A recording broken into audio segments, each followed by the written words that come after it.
Good morning, good morning, good morning, good morning mga ka-showbiz. Ito na ang ating latest update para sa Barda sa araw na ito.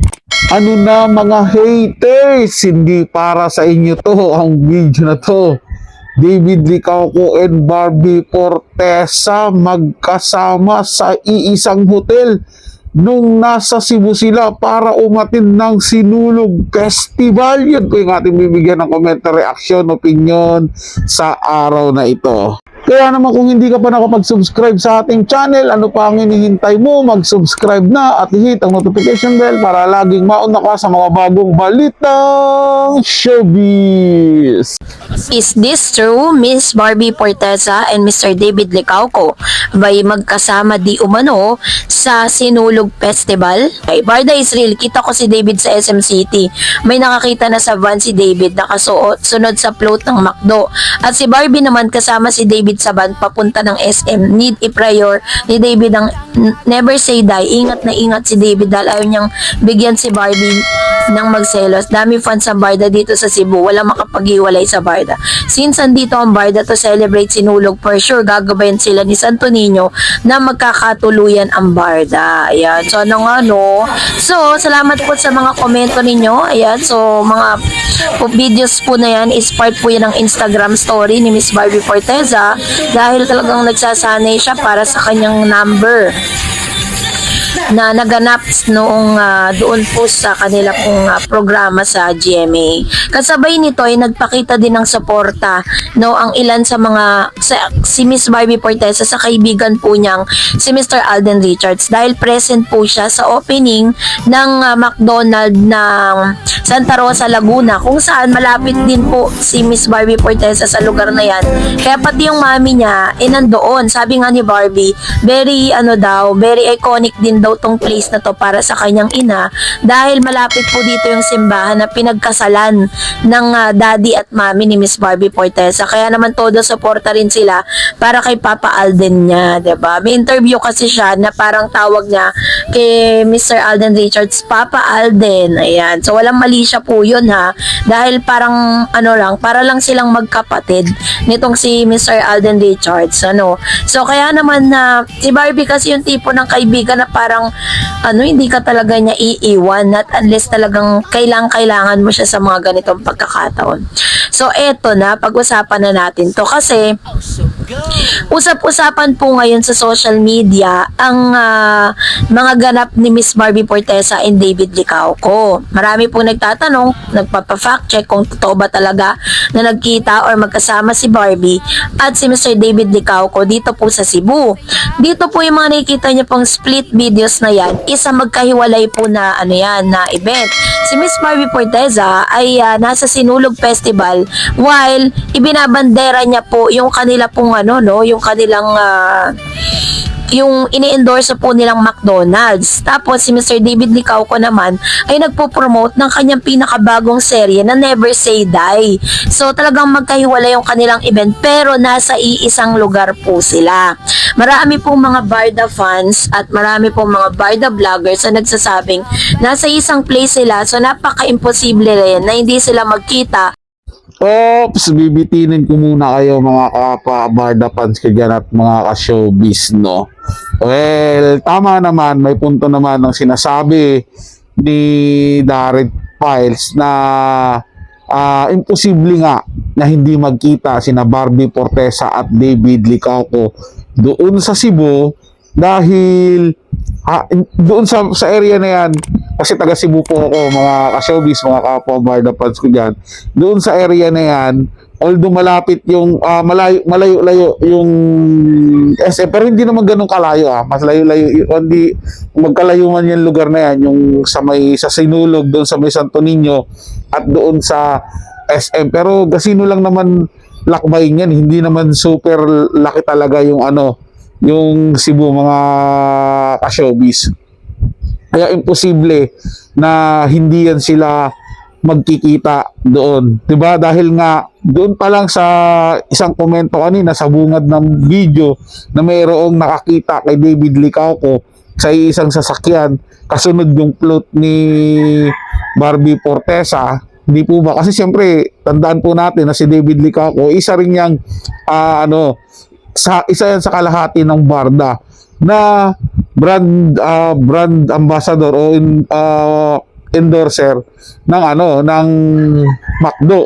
So imposibleng hindi sasama si David Licaco diyan. Nagkataon lang talaga na sabay ang promotion nung nalalapit ng serye sa GMA at yung pagparada ng plot. Siyempre, mas pinauna doon mas priority ni David yun kasi ando doon naman si Barbie Fortesa sa plot mismo ng ng McDonald's. Kaya doon pa lang may pagkakataon talaga na pwede silang magsama dahil isang organizer lang ang nagpapunta sa kanila doon. Malamang sa malamang yung sa McDo yan, baka, 'di ba? Baka yung organizer din na nag-host ng event doon sa SM para sa promotion ni David Licaco ay isa lang kasi tandaan po natin yan, ang McDo nag-sponsor yan. Baka sponsor din yan ng teleserye ni David Licaco kasi siya nga yung endorser, sila ni Barbie Fortesa. Kaya pag gaganyan po, hindi malayong mag-book yan ng iisang hotel, ng iisang tutuluyan ng mga artist nila. Hindi po ba? Nagigets po ba natin mga ka-showbiz, mga kapwa Barda fans ko dyan? Kasi malaki po ang magiging diferensya kapag magkalayo yung mga hahanapan ng mga ibang hotel na matutuluyan nila. So malamang sa malamang talaga magbubuk lang yan ng isang matutuluyan nila ng mga artist na yan. Lalo na kung magkasama sila sa isang kumpanya na inaanuhan nila, ini-endorsean nila. Hindi po ba? May sense, di ba mga ka-showbiz, mga kapwa Barda fans ko dyan. So, talagang magkikita sila. At kahit sabihin na natin magkahiwalay din nga ng hotel o ng tutuluyan. Magkikita pa rin yan. Dahil na pareha sila, nasa Cebu. Nasa isang area lang sila. Mga ka-showbiz, mga kapwa Barda fans ko dyan. Talaga, ituloy na po natin to mga ka-showbiz at alamin natin kung may posibilidad ba na nasa isang hotel lang talaga sila. Oy, nako naman, yung mga dyan yung mga haters dyan bago tumaas yung mga kilay panoorin nyo muna. Ay nako, baka hindi sila manood at masasaktan sila dito dahil ang Barda ngayong taon na to ay nagpapakita na ng totoong relasyon. Naku po, ayan na. Sige, tuloy na po natin ito mga ka-showbiz. Or magkasama kasi number 1, si Mr. David Licaco, kahit wala po siya dito sa Sinulog Festival na parang float po ng McDonald's, is tiniyak po niya na talagang present pa rin po siya kasi syempre isa rin siya sa mga ambassador ng McDonald's. So hindi naman po siguro naiintindihan din naman po ng kumpanya ng McDonald's na hindi rin makakasama itong si Mr. David Licaco dito sa float na ito ni Barbie dahil nga siya po ay may schedule. Kaya si Barbie Fortesa talaga yung humarap sa tao para at least po may representative sa Barda. So sinasabi rin po ng ilang mga fans na parang magkasama sila sa iisang hotel, which is hindi rin po yun imposible kasi nandun po yung kanilang mga organizer, 'di ba? Yung parang bayad para po pumunta sila sa lugar na ito at very happy tayo although wala po tayong direktang resibong makita na talang magkasama sila sa iisang hotel kasama ng ilang mga staff and crew at ilang mga road run, mga parang mga talagang nag-o-organize patungkol sa event na ito.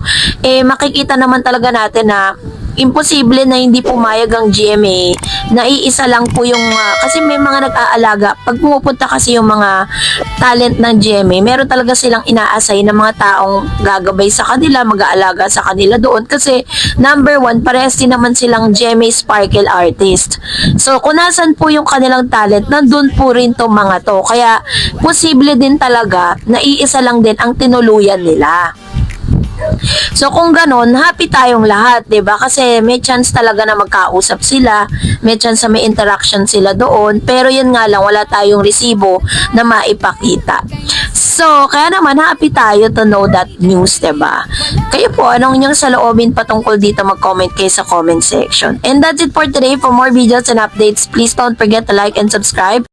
So, eto na nga mga ka-showbiz, mga kapwa Barda fans ko dyan. Napakaswerte mo naman kung umabot ka na hanggang dito sa video na ito. Dahil dito, mas magigets mo yung punto na ang laki talaga ng posibilidad na magkasama sa iisang hotel si Barbie Fortesa at si David Licauco. Magkasama lang sa iisang hotel, hindi sinasabi magkasama sa iisang kwarto. Magkaiba po yun, na magkasama lang sa iisang hotel kaysa magkasama sa iisang kwarto. Nililinaw ko lang po yun ha. Baka mayroong mga haters na mali ang pagkaintindi dito lalong siraan ang Barda. Di po ba mga ka-showbiz, mga kapwa Barda fans ko dyan? So eto, yung isang matibay na resibo dyan, kahit wala kang picture na ipapakita, kahit walang mga dokumento na nagpapakita dyan na magkasama sila sa iisang hotel, pero ang napakalaking resibo dyan is parehas silang artist ng GMA7. Yung organizer at yung sponsor na kinabibilangan ni David Licauco at Barbie Fortesa magkaisa, kasi Barda nga yan sila. Kaya napaka-imposible na paghihiwalayin pa yan yung dalawang artist nila o yung mga artist nila na magpe-perform din o mag-guest din doon sa Sinulog Festival. Di po ba mga ka-showbiz? Pagsasamahin talaga yan sa iisang lugar. Di ba?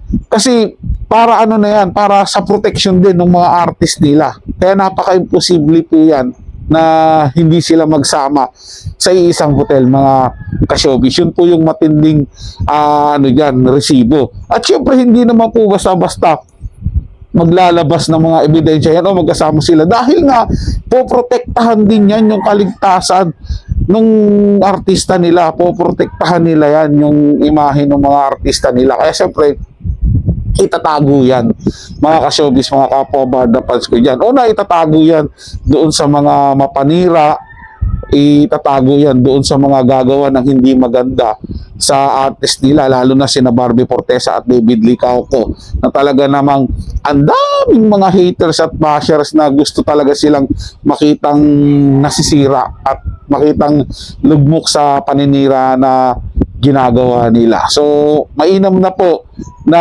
wag magbigay ng buong detalye kung nasaan yung dalawa. Okay na po yan mga ka-showbiz. Basta tayong tunay na sumusuporta, kung ikaw ay tunay na Barda fans dyan at tunay na sumusuporta sa Barda, gets na gets mo na po yan kung ano yung galawan nila. Pero lagi po nating tatandaan ha, yung mga nagsasabi dyan na nako, hindi totoo yan dahil si David, hindi yan sasamahan si Barbie dahil may girlfriend na nga daw yan. Nako po, ang maniniwala na lang doon sa mga pautok nilang ganon, sila-sila na lang. Kasi ang katotohanan dyan mga ka-showbiz, mga kapwa Barda fans ko dyan, si David Licauco ay pinapahalagahan po ng husto si Barbie Fortesa at hindi niya hahayaan na masaktan ito. Kung kaya naman lahat ng nagsasabi na may girlfriend si David, yung babae na tinutukoy nilang girlfriend di umano ni David ay todo niyang iniiwasan. Yan po yung susunod nating tatalakayin sa susunod nating video mga ka-showbiz, mga kapwa Barda fans ko dyan. Maraming salamat sa inyong panonood at maraming salamat sa mga nanonood na umabot hanggang sa dulo ng ating video. Para sa mga bagong balitang showbiz, ugliing tumutok dito sa ating channel at mag-subscribe at i-hit ang notification bell para laging updated ka sa mga bagong balitang showbiz.